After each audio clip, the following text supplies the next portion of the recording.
chérie. Mais si tu veux que je raconte l'histoire, je suis obligé de parler aussi de Susan. Parce que l'aventure de Bill et de cette ravissante jeune fille te dira pourquoi les coyotes hurlent à la lune. J'arrive tout de suite aux détails. Un peu de patience.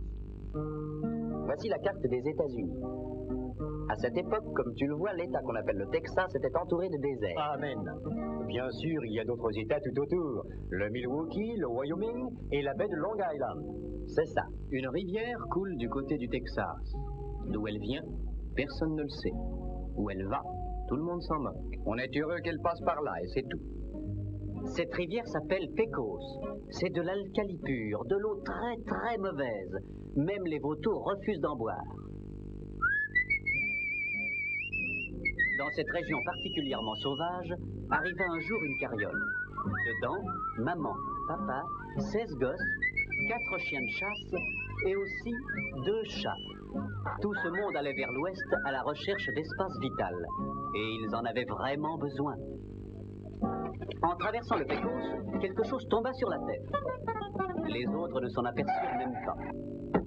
La vieille carriole continua tranquillement sa route. Oui, c'était Bill, une pauvre petite créature, désormais sans foyer.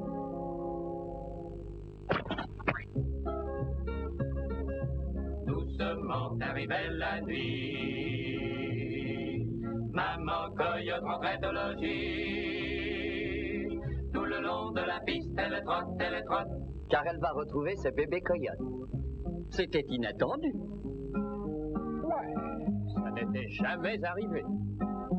Probablement encore un de ces nouveaux modèles.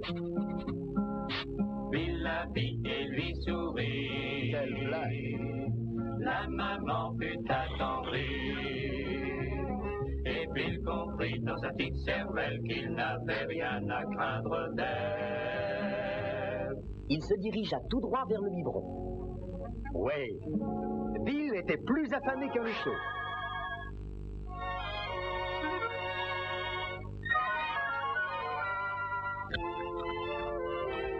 Et il advint tout naturellement que Bill grandit avec ses frères de lait coyote.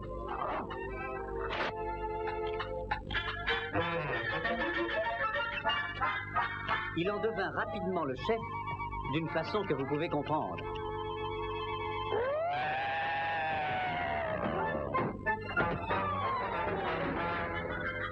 Mais le petit Bill ne pouvait être satisfait avant de s'être prouvé qu'il l'emportait sur toutes les créatures. Il s'intéressa aussi aux autres bêtes. Il leur apprit un tour ou deux. Il battit l'antilope à la course. Sauta mieux qu'un lapin.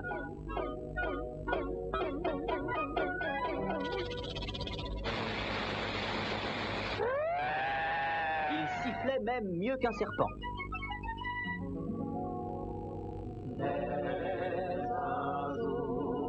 Sous un ciel brûlant, un étranger vint au Pécosland. Et l'on avait réuni un comité afin d'accueillir dignement l'étranger.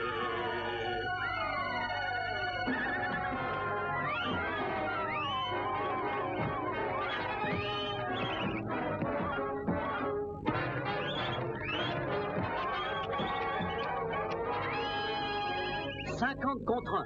Le combat était inégal. Mais 1 plus Bill, voilà qui rendait l'issue douteuse.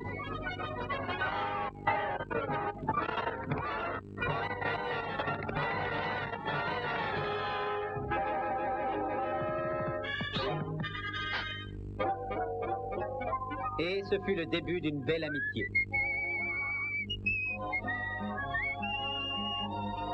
À partir de cet instant, ces deux-là restèrent ensemble comme des oiseaux de même plumage.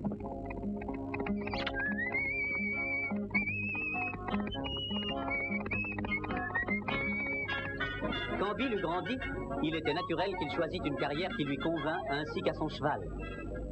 Bill devint un cow-boy furieux et tonitruant.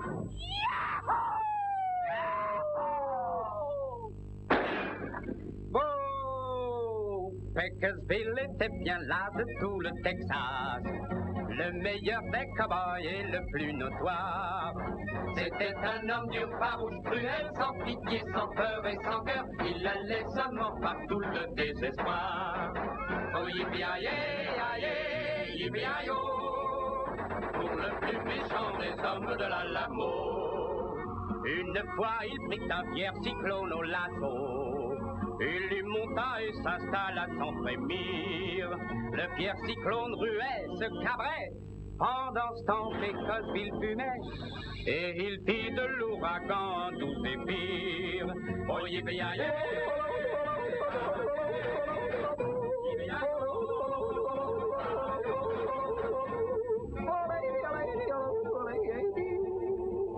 une terrible sécheresse brûla le Texas. Il alla jusque dans l'ouest chercher de l'eau. Quand il revint, il ramenait la bonne pluie de Californie et ainsi naquit le golfe de Mexico. Oh yippee-yi-yi, yippee-yi-yo, pour le plus méchant des hommes de la Lamo. Une fois, quelques bandits lui volèrent des bêtes. Pécosville leur fit bien voir qu'ils avaient tort. Quand il les prit, il leur fit sauter toutes les dents hors de la tête. Et depuis, il y a ici des mines d'or. Oh yippee-yi-yi, yippee-yi-yo, pour le plus méchant des hommes de la Lamo. Oh, Pécosville perdit sa route dans le grand désert. Il était à 30 jours du prochain puits. Et il savait que sans un peu d'eau, et là c'en était fait de lui.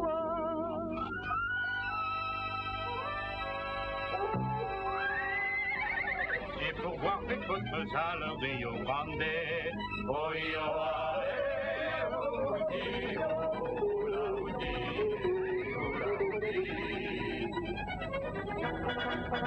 Pécosville vit des Indiens en train de se peindre. Il leur fit en arrivant une telle peur. Ils en perdirent leur tatouage et le rouge de leur maquillage. Et depuis le grand désert est bariolé. So yippee-yi-yi, yippee-yi-yo, pour le plus méchant des hommes de la Lamo.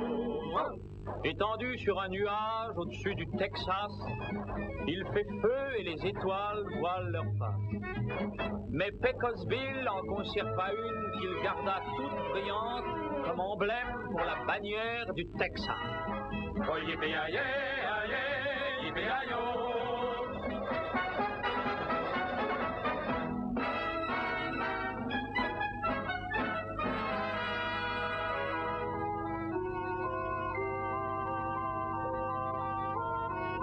Oui, c'était des jours heureux pour Bill et son cheval. On aurait juré que rien ne pourrait les séparer. Et puis, le malheur arriva. Bill était encore sans souci en ce jour fatal. Il tuait le temps de façon agréable, inventant des rodéos pour lui tout seul, luttant avec les buffles. Pauvre Bill. Il était aussi joyeux qu'un porc dans un champ de navets. Et puis, le vieux bonhomme Destin commença à donner les cartes en trichant. Car le long de la rivière arriva Susan la douce, montrant des charmes irrésistibles. Elle semblait sortir d'un rêve. C'était la première femme que Bill ait jamais vue. Elle était étrange, inquiétante. Oui, mais combien séduisante. Comme un verre de whisky dans un estomac vide, elle lui fit une sensation curieuse. Ses sens vacillèrent, ses oreilles s'emplirent d'un bruit de tonnerre, comme celui des sabots de 1000 buffles au galop. Dans sa poitrine, tout s'agita, son sang se mit à bouillir, sa tête devint brûlante et il ne pouvait la rafraîchir que... Au milieu des étangs à l'eau pure et glacée.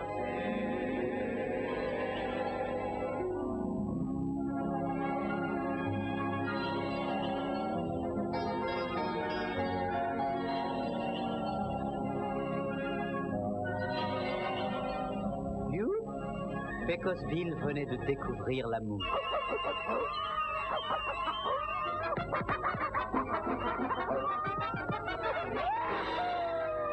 Widermacher était complètement abasourdi.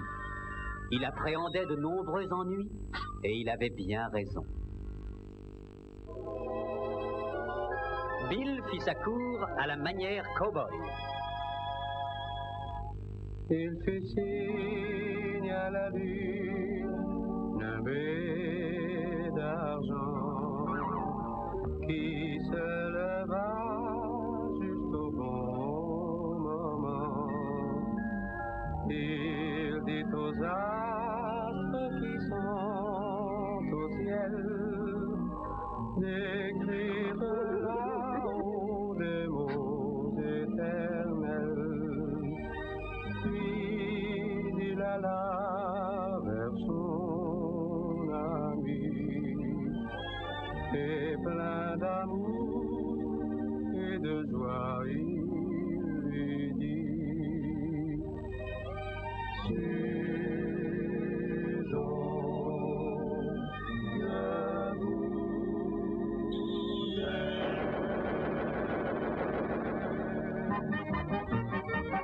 Susan fixa la date de leur mariage, mais elle posait ses conditions. Elle voulait une robe la plus belle de toutes, et elle voulait se marier en chevauchant la monture de Bill. Susan eut sa robe. Elle avait vraiment beaucoup d'allure ainsi vêtue. C'était une beauté achevée. Cette heureuse et ravissante fiancée éclatait de joie et de fierté. Bill avait promis à Susan une promenade sur le dos de Widermacher. Mais ce dernier serait-il d'accord? Eh bien, voici la réponse, sans embâche. Widermacher n'était pas content. Mais cela n'inquiéta pas Susan. Elle vint droite à cette créature sauvage. Sa douce main toucha la crinière hérissée. Son pied trouva l'étrier et d'un mouvement rapide, elle fut en selle. Et pour ce qui est de la bagarre, elle commença immédiatement.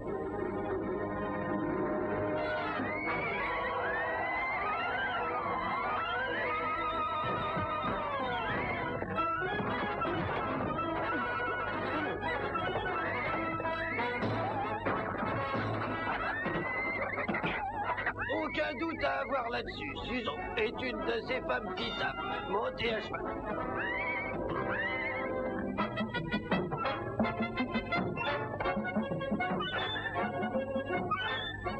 Malheureusement, il y avait la robe. Sous ses volants et ses flots de dentelle, Susan commençait à ressentir quelques secousses. Et à un moment, c'en fut trop pour la jeune fille. Et Susan vola dans les airs comme une chandelle romaine.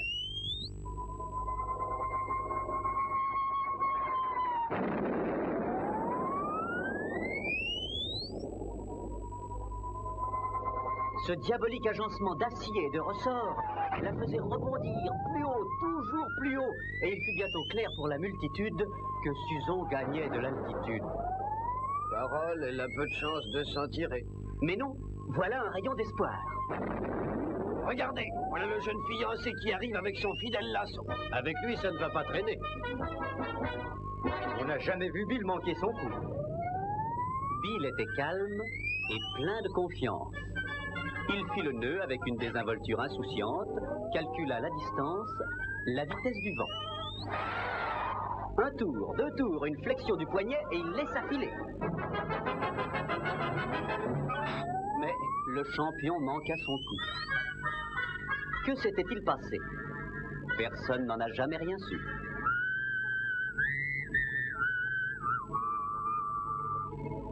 Elle était repartie de nouveau vers les cieux. Elle monta et disparut à la vue.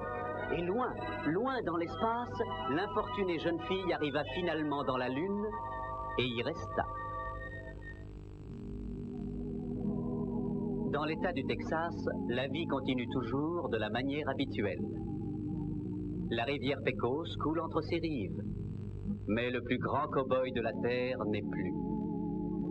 Oui, Bill est retourné chez les coyotes, mais il n'a jamais oublié Susan. Et chaque soir, quand la lune monte dans le ciel, il laisse échapper un cri de désespoir. Il pleure le destin de sa douce fiancée et de son amour à jamais envolé. son chagrin était si profond que les autres se joignirent à lui par sympathie. Et c'est pour cette raison que depuis ce jour d'infortune, les coyotes hurlent à la lune.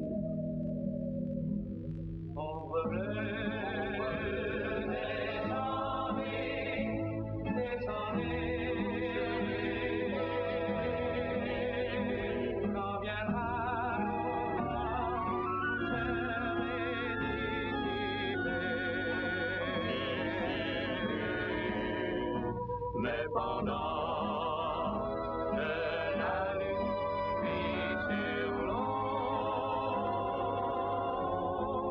c'est encore l'heure du repos.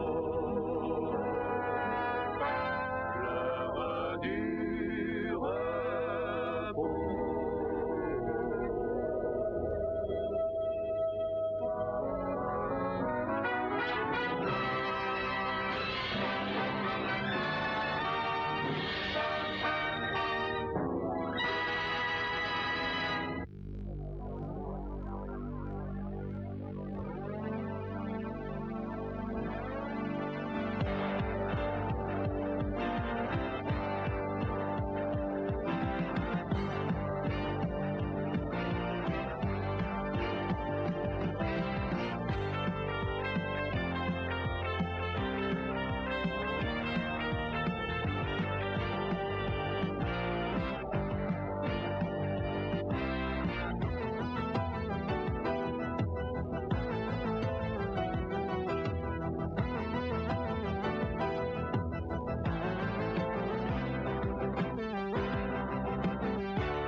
Bam, bam, bam, bam, bam, to the boot, oh Rude, to the boot, oh Rude, to the boot, oh Rude, to the boot, oh Rude, to the boot, oh Rude.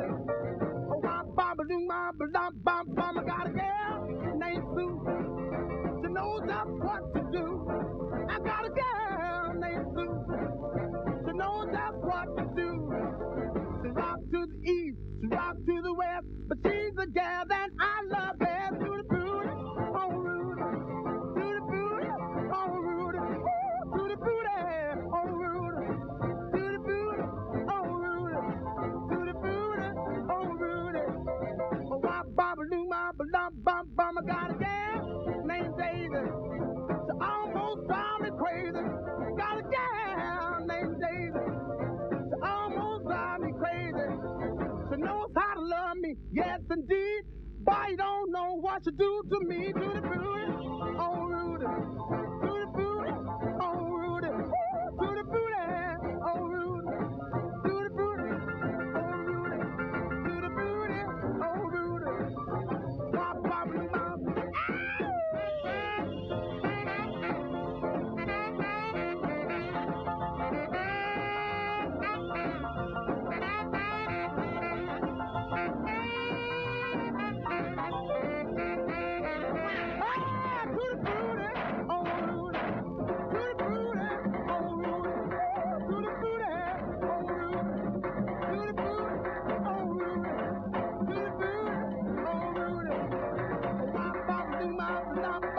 Got a gal named Daisy.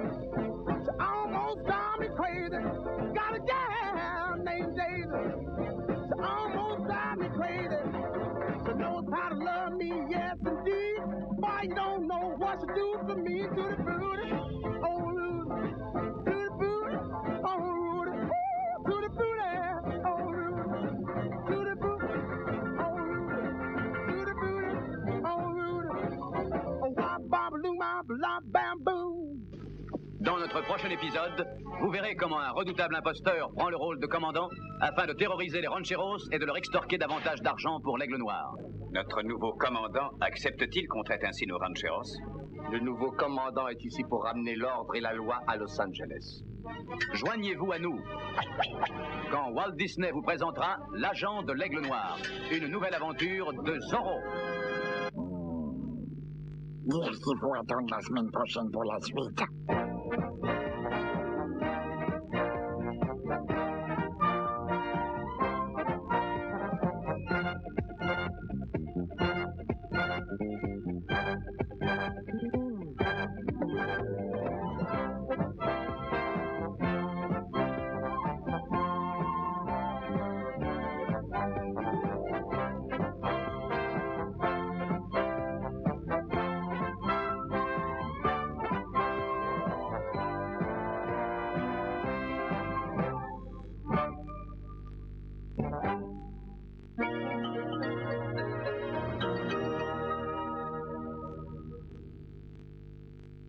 Des petites glaces de fruits et crème quand je démoule une de ces boules.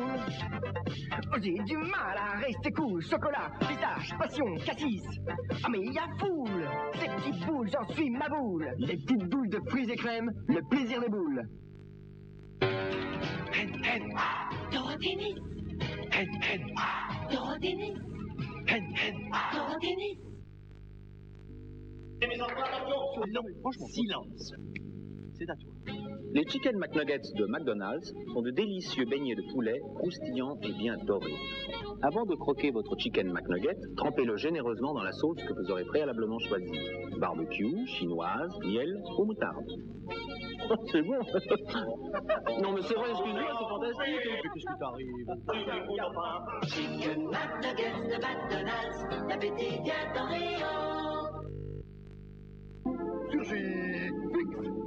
Surgifix, boîte familiale.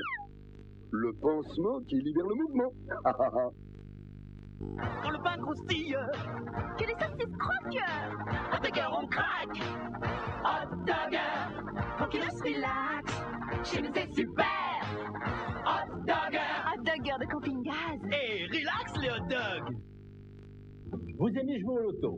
Attention, pour le loto aussi, le lundi de Pentecôte est férié. Alors n'oubliez pas de faire valider vos bulletins avant dimanche soir ou au plus tard mardi aux heures habituelles. Je répète, avant dimanche soir ou au plus tard mardi. Le loto c'est facile, c'est pas cher. Et ça peut nous rapporter gros. 20% gratuit. Gilles à décor, le bois l'adore. Ces chaussures Scholl ne sont pas comme les autres. Les conforelles de Scholl absorbent tous les chocs de la marche. La semelle des conforelles contient des milliers de bulles d'air qui agissent comme autant d'absorbeurs de choc. Conforelles de Scholl pour votre plus grand confort.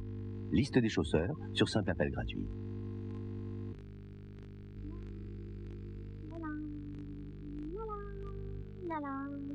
Bang! Allez hop, en route vers la banque.